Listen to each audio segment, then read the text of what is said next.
Então, ainda nesse ritmo de importância da palavra, o que eu quero propor para vocês hoje é um método de estudo bíblico, tá? Um método de abordagem de estudo e interpretação bíblica. Eu tenho certeza que esse método vai facilitar muito a sua vida. Você que vai preparar um estudo na sua igreja, você que tem um grupo pequeno, uma célula, um grupo de irmãos que você quer ensinar, esse método com certeza vai facilitar muito a sua vida. O nome desse método é método indutivo. Tá? É um método muito simples, muito profundo e muito coerente com a hermenêutica, com as regras de hermenêutica bíblica. E tudo isso com um único objetivo. Meu objetivo é te ajudar a cumprir aquele mandamento que Paulo diz a Timóteo. Procura apresentar-te a Deus como obreiro aprovado, de que não tem do que se envergonhar, e que maneja bem a palavra da verdade. Todo bom ministro de Deus, que somos eu e você, temos esse chamado de manejar bem a palavra da verdade. Para nós introduzirmos, eu quero convidar você a abrir a sua Bíblia aí, lá em Marcos, Evangelho de Marcos, capítulo 16, versículo 15. Um texto bem conhecido de todos nós. Eu tenho certeza que você sabe até de cor. Marcos, Evangelho de Marcos, capítulo 16, versículo 15. Uma dica, tá? Hoje a nossa aula será muito prática. Então eu te convido aí a pegar um caderno, uma caneta, a sua Bíblia, a gente vai fazer muitas anotações. Marcos 16, 15, diz assim a palavra de Deus.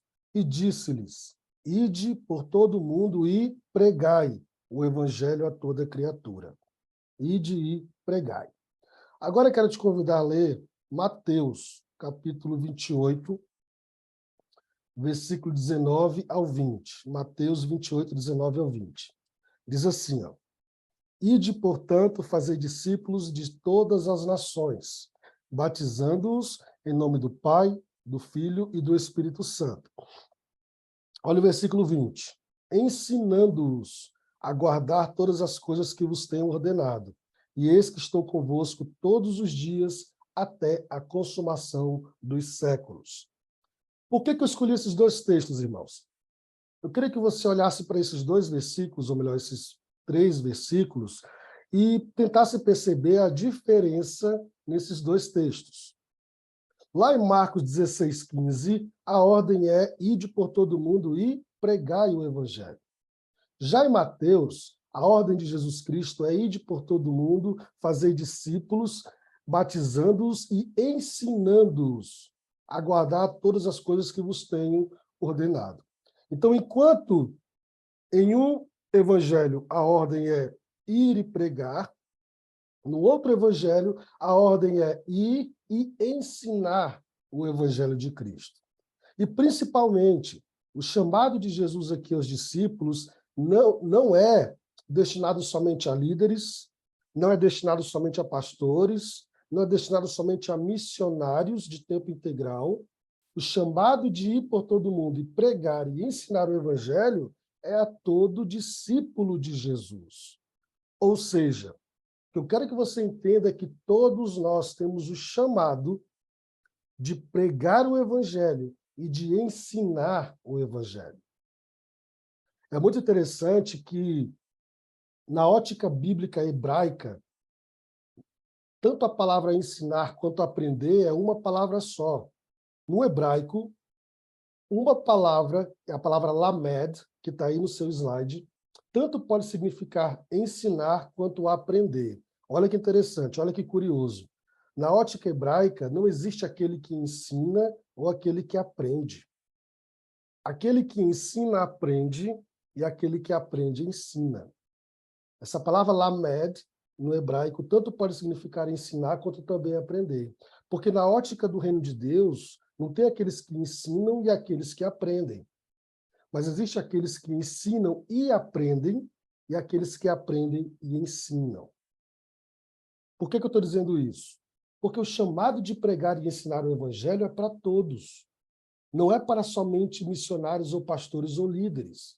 Todo discípulo de Jesus é chamado a pregar e a ensinar o Evangelho de Cristo. Portanto, que eu quero que você entenda nesse momento introdutório, é que todos temos o chamado para aprender do Evangelho, a pregar o Evangelho e a ensinar o Evangelho. Todo discípulo de Jesus carrega essa responsabilidade. É claro, meus irmãos, que nem todos temos o chamado para ser pastores. Nem todos nós temos o chamado de sermos mestres. Nem todos temos o chamado para sermos ministros de tempo integral. Porém, esse chamado de pregar e ensinar é a todo discípulo de Jesus. Então, a tua faculdade pode ser um púlpito de pregação. A tua família pode ser o púlpito de pregação. A tua rede social, o teu Instagram, o teu Facebook, o YouTube, tudo isso são plataformas de pregação do Evangelho. Todos temos o chamado para pregar e a ensinar o Evangelho de Cristo. Mas para que isso aconteça, meus queridos, é muito importante que nós aprendemos a manejar muito bem as Escrituras.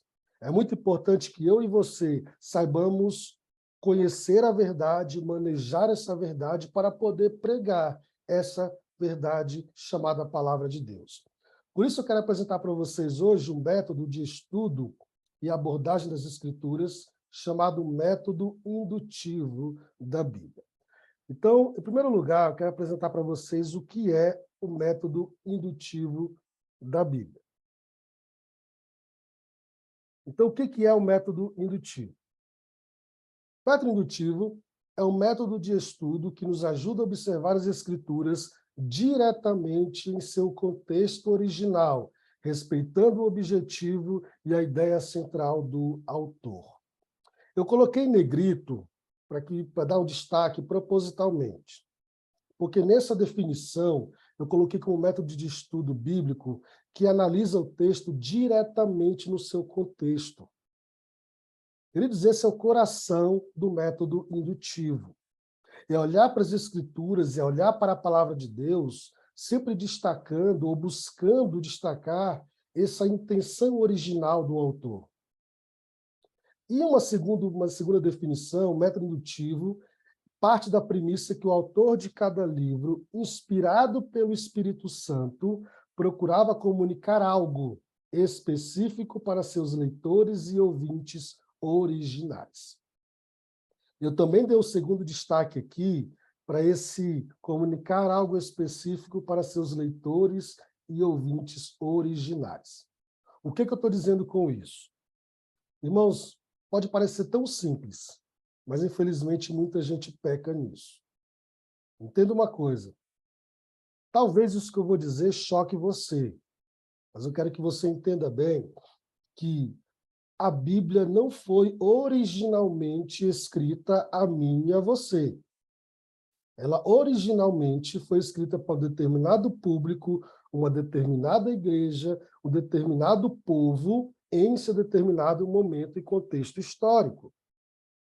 Portanto, para que eu entenda o que o autor quer, o que a palavra de Deus quer dizer para mim, quer me ensinar, eu preciso entender primeiro o que significou para eles. Eu não posso desprezar o contexto original pelo qual a Bíblia foi escrita. Não posso desprezar o contexto pelo qual ela foi escrita. Tem um livro chamado Entendes o que Lês, dos doutores Gordon Fee e Stuart. Eu deixo essa indicação desse livro para você, que quer aprender a manusear bem a Bíblia. E nesse livro, na página 26, existe um princípio hermenêutico muito bom, que diz o seguinte: um texto não pode significar o que nunca significou ao ouvinte original. Ou seja, o que o autor quer dizer com isso? O texto bíblico, irmãos, tem uma intenção original. Ele tem o propósito original, que quer ser transmitido a um determinado povo daquela época e que eu não posso tirar os meus olhos daquele contexto para adquirir esse ensino. Eu não tenho a liberdade de aplicar um texto na minha vida a qual não foi a intenção original do autor. E entenda bem o que eu vou dizer. Infelizmente, muitos cristãos, pregadores, tomam essa liberdade que não é coerente à hermenêutica bíblica. Daqui a pouco eu vou dar alguns exemplos de usar um texto fora de seu contexto, e isso pode ser pretexto até para heresias. Por isso é muito importante você não desprezar o contexto original do autor. Então, nosso objetivo primário, ao entender esse método indutivo, é investigar o que o autor está dizendo a seus ouvintes originais. Para, a partir disso, nós entendermos o que esse texto significa para mim hoje. Para não ficar somente nas minhas palavras, eu vou trazer uma outra citação de um autor chamado Josh McDowell. Tá? Esse livro está acredito que tem em português também, mas o nome do livro é Guide to Understand Your Bible, um guia para entender a Bíblia, a sua Bíblia. E ele diz o seguinte, ó, o autor humano escreveu sobre a influência, ou sob a influência do Espírito Santo de Deus. Então, quando você entende o que o autor humano quis dizer, você descobre o que o autor divino quis dizer. Então, o que Josh McDowell está dizendo é que o autor humano, seja ele Paulo, Moisés, Isaías, Mateus, eles escreveram sobre a influência do Espírito Santo, ou sob a influência do Espírito Santo. Então, quando você entende o que esse autor originalmente está dizendo, você automaticamente entende o que Deus quer dizer por meio desse autor. Então, esse é o método indutivo. Esse é o coração, é analisar sempre o contexto original. Em terceiro lugar, o método indutivo, ele também é uma abordagem muito investigativa. Ou seja, não é um método fácil, na verdade é um método simples, mas não é um método tão fácil de ser aplicado. É simples, mas não é fácil. Deixa eu explicar por quê. Não é um método difícil de entender, não é um método difícil de aplicar, ele é muito simples. Porém, vai demandar esforço, vai demandar labuta, vai demandar estudo, vai demandar dedicação e resiliência. Através desse método que eu estou apresentando para vocês, vocês com certeza vão adquirir muitas revelações bíblicas. João Calvino dizia que interpretação bíblica é um trabalho duplo, é uma via de mão dupla, porque requer dedicação. Ele dizia que era uma obra de via dupla, porque tanto era divina quanto era humana. Humana porque demandava disciplina, humana porque demandava diligência, demandava estudo, mas é divina porque demanda também auxílio do Espírito Santo. Demanda, busca em vida de oração, busca em comunhão com Deus, para que o Espírito Santo revele a sua vontade àquele que estuda a palavra de Deus. Então, é uma abordagem investigativa. O método indutivo pode ser assemelhado a um trabalho de um detetive. Um detetive que analisa pistas, que investiga uma cena de um crime, no caso não é um crime, é a Bíblia, mas coleta pistas para poder chegar a uma conclusão. Conclusão essa que somente o Espírito Santo de Deus é que pode nos trazer. Então não é uma tarefa somente humana, mas também não é uma tarefa somente divina. É humano-divina, como dizia João Calvino. E uma última definição do que é o método indutivo é que o método indutivo não busca por temas ou assuntos específicos. E aqui está um tema muito, muito importante. Preste muita atenção. O método indutivo não busca por temas ou assuntos específicos. E aí eu entro no segundo ponto, que é a diferença entre o método dedutivo e o método indutivo. Lembrando que o método que nós estamos trabalhando é o indutivo. E qual que é a diferença, Benjamin? Primeiro, o método dedutivo ele é o mais conhecido pelo público cristão, tá bom? É o mais conhecido, o dedutivo, que está à sua esquerda. O indutivo que eu estou apresentando hoje ele é um pouco mais não tão conhecido assim. Mas qual que é a diferença então, Benjamin? O método dedutivo, ele primeiro tem o tema e depois ele vai para a Bíblia. Por exemplo, eu quero falar de dízimo. Eu já tenho na minha mente o tema que eu quero pesquisar nas Escrituras. Logo depois eu vou para a Bíblia. Aí, geralmente, qual é o livro que a gente vai? Malaquias 3:10. Trazei todos os dízimos à casa do Senhor. Então, já o indutivo faz um caminho diferente. Ele não vai primeiro para o tema e depois para a Bíblia. Ele primeiro analisa a Bíblia e depois ele vai buscar temas específicos. Entende? É o caminho inverso, é o caminho contrário. O dedutivo, com D, ele primeiro busca temas, depois Bíblia. Já o indutivo é diferente. Ele primeiro vai para a Bíblia, olha ela como um todo, e depois absorve os princípios que ela quer trazer. Pegando o mesmo exemplo de Malaquias, o método indutivo, ele primeiro vai ler o livro de Malaquias como um todo, para depois entender quais são os temas que ele quer me ensinar. Então, a gente vai ver que Malaquias fala de casamento, Malaquias fala de liderança, fala de culto, fala de sacerdócio, fala de estrangeiros, N temas, e que dízimo não possui 10% do conteúdo do livro de Malaquias. Irmãos, daqui a pouco eu vou mostrar alguns exemplos para vocês de como, infelizmente, o método dedutivo, que é o mais conhecido por nós, tende a produzir mais falsos ensinos. Não estou dizendo que ele é mau, por favor. Não estou dizendo que ele é ruim. O que eu estou dizendo é que, naturalmente, ele tende a produzir mais falsos ensinos, porque nem sempre o método dedutivo vai respeitar o contexto original.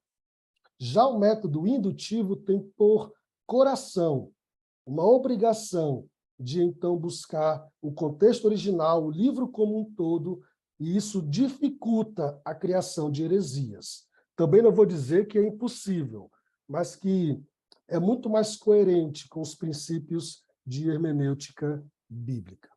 Então, para resumir, o método indutivo, ele nos proporciona um conhecimento muito mais amplo. Ele nos proporciona conhecer o todo de cada livro e assim absorver os ensinos e a revelação de Deus. Tome nota do que eu vou dizer agora. Guarda bem isso que eu vou dizer. Uma dica muito prática para você que estuda a Bíblia, e você medita nas Escrituras e quer se tornar ou já é o pregador da palavra. Por favor, leia o texto como um todo. Não busque versículos isolados. Busque ler o livro ou a epístola como um todo, porque isso vai te facilitar muito o que cada versículo isolado quer dizer. Quando eu leio o livro como um todo e depois vou para os versículos isolados, fica muito mais fácil. Agora, se eu pegar um versículo isolado e não respeitar o livro como um todo, eu posso pegar um versículo fora de seu contexto e acabar mal interpretando ele. Deixa eu dar um exemplo disso. Um exemplo bem básico para que você entenda bem o que eu estou dizendo. Eu trouxe aqui no seu slide um exemplo de uma carta. Eu queria a participação de vocês. Tá? Se possível, pode falar no microfone, pode escrever no chat, como você quiser. Tá? Olha essa carta aqui. É uma carta da Maria para o João. E se você ler só essa frase que está aí destacada, eu não te quero mais, eu já te esqueci. O que você entenderia que a Maria está escrevendo para o João? Agora, deixa eu mostrar para vocês a carta por completo. A carta completa. Diz assim a carta completa. Querido João, estou muito triste com essa situação que nós estamos vivendo. Desde a sua partida, me sinto perdida. Já não há sentido mais para viver ou sonhar se estou longe de você. Todos me aconselham a te esquecer e dizem que não devo mais te esperar. Sei que você já deve ter ouvido mentiras a meu respeito, afirmando que eu disse, eu não te quero mais, eu já te esqueci. Mas é tudo mentira, João. Eu ainda te amo e, por favor, volta para os meus braços. De quem te ama muito, Maria. E aí eu te pergunto, muda ou não muda completamente o teor da carta? Muda. Porque na primeira carta, lendo um trecho isolado, eu vou entender separação, divórcio, quebra de um relacionamento. Mas agora, lendo a carta como um todo, eu vejo que é o contrário. É uma reconciliação. E o que estavam dizendo acerca da Maria para com o João era tudo mentira. Parece um exemplo tão simples, mas que, infelizmente, muitos cometem ao estudar e a abordar as Escrituras. Quer um exemplo bíblico disso? Eu trouxe aqui alguns exemplos bíblicos para que você entenda bem o que eu estou dizendo. Eu vou convidar você a abrir a sua Bíblia aí, lá em Filipenses, capítulo 4, versículo 13. Filipenses 4, 13. Um texto também muito conhecido no nosso meio, mas que é muito mal interpretado. Muito mal. Tudo posso naquele que me fortalece. Tudo posso naquele que me fortalece. Muito bem. Você pode pensar assim, nossa, o que geralmente as pessoas pensam ao abordar esse versículo, né? Eu tudo posso conquistar porque Cristo me fortalece. Muita gente coloca como adesivo nos carros, muita gente tatua, né, nas costas. Eu já vi lutadores, já vi jogadores de futebol tatuando essa expressão. Tudo posso naquele que me fortalece. Como se tudo fosse possível ser conquistado em Cristo Jesus. Mas a pergunta que eu faço é, será que é isso que o apóstolo Paulo está ensinando? Exatamente, Oséias. Fase de efeito. Mas será que é isso que o apóstolo Paulo está falando? Vamos ler o bloco como um todo? Vamos ler desde o versículo 10. Filipenses 4, 10. Diz assim, alegrei-me sobremaneira no Senhor, porque uma vez mais renovastes a meu favor o vosso cuidado, o qual já também tinhas antes, mas vos faltava oportunidade. Digo isso não por causa da pobreza, porque aprendi a viver em toda e qualquer situação. Tanto sei estar humilhado, como também ser honrado. De tudo, em todas as circunstâncias, já tenho experiência, tanto de fartura como de fome, assim de abundância como de escassez. Tudo posso naquele que me fortalece.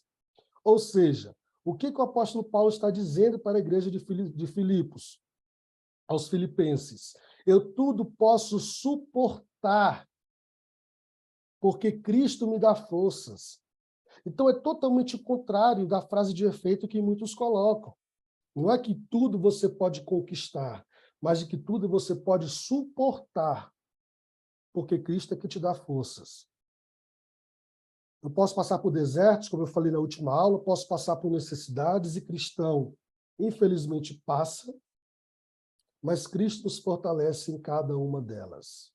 Então, não é uma mensagem, uma frase de efeito que ela é aquela mensagem triunfalista, mas é uma mensagem de encorajamento a essa igreja, que passava por lutas e dificuldades. Quer outro exemplo disso? De como a gente pega trechos isolados, reproduz isso de forma errônea. Vamos ler Jeremias, capítulo 17. Outro texto muito usado no meio cristão, mas que está totalmente errado, pelo menos como a maioria usa. Jeremias, capítulo 17, versículo 5. Também se tornou um jargão em nosso meio. Jeremias 17, 5. Diz assim, ó. Assim diz o Senhor, maldito o homem que confia no homem. Ponto final. Desculpa. Na verdade, não tem ponto final. Se você ler Jeremias 17:5, diz assim, o versículo como um todo. Assim diz o Senhor, maldito o homem que confia no homem, vírgula, faz da carne mortal o seu braço e aparta o seu coração do Senhor. Irmãos, eu já vi muita gente usando esse versículo para dizer que o homem não pode confiar no outro. Porque a Bíblia diz que maldito é o homem que confia no homem. Gente, isso é uma mentira. Porque o texto tem uma continuidade. É uma mentira por dois motivos. Primeiro, o texto está dizendo que maldito é o homem que confia no homem, depositando a sua total confiança no homem. E que aparta-se do Senhor no que diz respeito a confiar. É aquela pessoa que confia na força do seu próprio braço, autossuficiente, que despreza a confiança em Deus e que deposita sua confiança total nos homens. Esse homem é maldito. E no contexto de Jeremias, havia muitos que ouviam e que acreditavam nas suas próprias ideias e não ouviam os profetas de Deus. Segundo motivo por qual esse jargão, maldito homem que confia no homem e que produz cristãos que não confiam em outras pessoas, é mentira, é que Jesus mesmo disse que deveria ser, os discípulos eram enviados de 2 em 2. Eclesiastes vai dizer que é melhor serem 2 do que 1. Jesus disse para amarmos uns aos outros. Que amor é esse que não existe confiança? Será que Jesus iria enviar os discípulos sem confiança alguma, que um não confiasse no outro? Então, queridos, o que o texto está dizendo é aquele homem que deposita a sua confiança no homem, despreza e esquece de Deus. Mas não que é errado confiar em outro homem. Entende? Então, precisamos ler o texto como um todo. O erro é confiar demasiado no homem, a mais ou desprezando a confiança em Deus. Quer outro exemplo disso? E último. Esse aqui é muito usado no meio do povo de Deus também. Mateus, capítulo 18, versículo 20. Mateus 18, 20. Esse aqui é muito usado quando, principalmente, tem aquele culto que só tem 2 ou 3 pessoas, pouquinhas pessoas na igreja, e geralmente o pregador vai dizer assim, irmãos, a Bíblia diz que onde estiver 2 ou 3 reunidos em meu nome, ou no nome de Jesus, Jesus estará lá. Vamos ler o versículo? Mateus 18, 20. Capítulo 18, versículo 20. Diz assim, ó, porque onde estiverem 2 ou 3 reunidos em meu nome, ali estou no meio deles. Muito bem. Se eu pegar só esse versículo isolado, eu posso pensar nisso, né? Tem poucas pessoas no culto, culto de oração, geralmente, né? Aquela reunião mais íntima, pequena. Aí o pregador vem e diz, olha, irmãos, a Bíblia diz que onde estiver 2 ou 3 em nome de Jesus, ali ele estará. Queridos, isso é uma heresia? Não. Tá? Isso é uma verdade? Com toda certeza. Onde tiver 2 ou 3, Jesus estará lá. Porém, entretanto, contudo, todavia, o texto não está falando de reunião de culto. O texto não está falando de uma reunião para um culto numa igreja. Pelo contrário, ele está falando de como se disciplinar alguém que está em pecado. Quer uma prova disso? Vamos ler o texto todo. Diz assim, ó, vamos ler desde o versículo 15. Mateus 18, 15. Se teu irmão pecar contra ti, vai arguí-lo entre ti e ele só. Se ele te ouvir, ganhaste a teu irmão. Se, porém, não te ouvir, toma ainda contigo 2 ou 3 testemunhas, ou 2 pessoas, para que pelo depoimento delas toda a palavra se estabeleça. Se ele não os atender, dize-o à igreja. E se recusar a ouvir também a igreja, considera-o como gentil e publicano. Em outras palavras, o que o texto está dizendo é, o irmão está em pecado, ele pecou contra ti, vai lá tentar convencer ele. Ele não te deu ouvidos, chama 2 ou 3 testemunhas.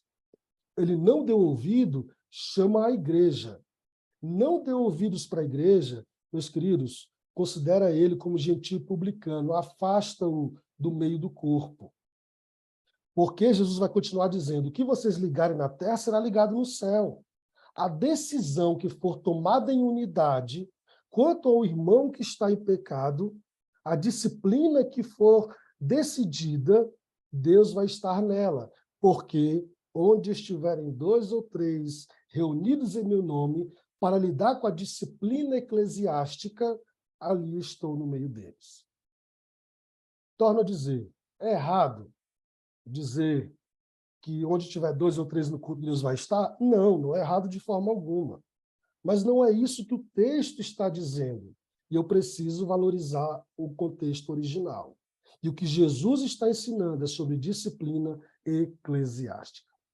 Então, eu queria dizer, esses são 3 exemplos. Existem vários no meio do povo de Deus que são usados erroneamente e que produz, às vezes, falsos ensinos, às vezes nem tantos falsos ensinos, mas que precisam ser analisados no seu contexto como um todo, para absorver melhor compreensão das Escrituras.